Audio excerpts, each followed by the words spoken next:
And welcome back once again. I'm Bacchanalian here with you for the final of the losers bracket in the first weekend of the Syndicate Competitive League.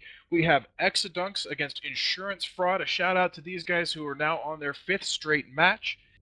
Absolute soldiers here, and this should be a wonderful match. We have 3 Vindicators, 2 Crucifiers, and 3 Griffins on the field for the blue team, so a lot of E-War, a lot of damage, and a lot of webbing. And hello there, I am Cell Green, and in the red corner we have Exodunks back again. And this time they have 2 Balgorns, a Loki, a Sentinel, a Tyrannus, a remote rep Inquisitor Tech 1 frigate, and 2 Merlins. Just before things get underway, as we have the countdown here, we have a Plex to give away. This time the question is, what ship was crashed into a station at the start of faction warfare as part of kicking off that conflict? Check into that, guys. It happened in a cutscene that was put out by CCP during the downtime between patches. And we are underway here, ships flying about already. The Vindicators were in at 0, so we see them launching drones and burning right for their targets. Yeah, these Vindicators are streaming up towards these Balgorns. The problem we have in this fight is that Vindicators require Capacitor to use their guns, and the best thing that Balgorns do is remove Capacitor and web the enemy team. So if these Balgorns can keep these Vindicators webbed a bit at range, using the guy links of that Loki to increase their webbing range, while also neuting them, these Vindicators are going to be burning their micro-warp drive to try and get closer. They're going to be running out of cap. And this could be problematic for these triple Vindicators, but whether or not this is going to happen remains to be seen, and all we can do is watch. Well, the start of the match had the Griffins trying to jam out those Balgorns to let the Vindicators get on top of them, but the Tyrannus for the red team burned straight in and took out a Griffin right away. We see damage now going down on Faffer's Vindicator, but raises on the red team's Loki is already to half armor. So these Vindicators not wasting any time in putting damage down on the Tech 3 for the red team. Meanwhile, blue team, Faffer, his Vindicator is into armor. A Crucifier, Mesh Marillion, the logistics pilot from the earlier matches, is into armor as well. Yeah, the Vindicators did a fantastic job there putting damage onto that Loki with null ammunition, but right now that Loki appears to be getting out of weapons range for those Vindicators.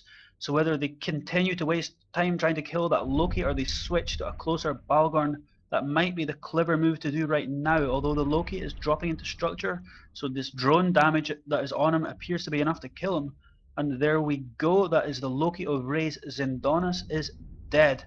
Whether or not this is a turning point remains to be seen, because the first Vindicator of Faffer is already in structure and looks to be dropping soon. And meanwhile, on the support side of things, we have a really interesting war going on. The Tyrannus and his Merlins are getting in and out of the blue team frigates, I should say, picking them apart piece by piece. We have a Griffin at half armor, a Crucifier about to go down, a Crucifier before that just blew up. So we have a really interesting dogfight going on among the frigates as well. And that little Inquisitor there, Boondog Saints, is doing as much as he can to keep this Balgorn of Armageddon Iskaraya alive. He has 2 Vindicators pouring on that damage, but at the same time he is pouring on his anti-capacitor warfare onto these Vindicators. And the longer that he can stay alive, the less capacitor these Vindicators are going to have. For sure they are burning through their capacitor injectors, just trying to keep their guns going and keep their damage onto this Balgorn. And this we have another ship just died there, a frigate for the blue team, and Armageddon is just holding on in his armor. When he drops into structure, it's going to be all over for Armageddon, but he is just holding on here. All of the tracking disruption from the blue team is now down. Both Crucifiers have died. We should see those Balgorns freed up to apply their full DPS, although Armageddon is about to die himself. So there will be 1 Balgorn worth of DPS left on the field at the battleship level there on the red team side. We have Sergeant Anti's Vindicator, low armor, trying to pull back a little bit. In fact, it looked like his shield's boosted back there. So these may be shield Vindicators. Did I miss out on the memo there? I'm not sure about that. Shield or armor, he's run out of both, and Sergeant Anti is now in structure, as Armageddon is also in structure in his Balgorn. This looks like it is another race to see which battleship can die first, and which does die first could potentially change the outcome of this match. However, things are looking less and less likely for victory for the blue team, as they're down to 4 ships, and when Sergeant Anti dies, they will be down to 3. and one Vindicator and two Griffins are unlikely to be able to make a dent into what is on the field for the red team once this Vindicator of Sergeant Ante dies. Interesting to note on the red team that Baelgorn that is about to go down is also 121 kilometers off of the beacon. He is skirting the edge of the arena. If he drifts, he's now 122. He could kill himself by drifting out as the Vindicator dies on the blue team. Griffin down on the team as well. Just a Vindicator and a Griffin left against a very, very perilously positioned Baelgorn at very, very low HP and a full health Gorn with their frigate support still alive on the red team side. A very interesting match. It still could go either way, although Ganrider's Vindicator is now taking a world of pain. Yep, that Vindicator is not in a good position, and Armageddon in his Balgorn is hanging on there. The remote rep frigate is down, so all he has is his hit points to go on. But I would say the lack of damage we're seeing is the fact that Ganrider has run out of capacitor and is unable to activate his guns.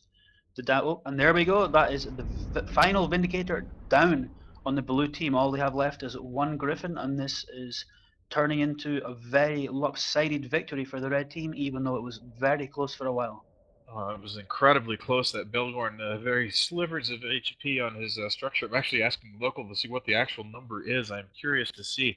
It can't be very much at all.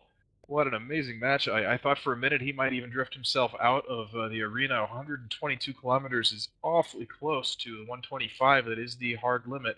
But this match looks all but over. This Griffin will get run down now and is in the process of dying.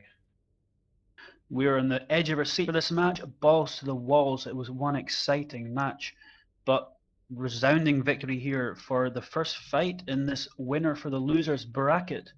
So when they finally get on top of this Griffin as they are and he explodes, the victory will be for Exodunks.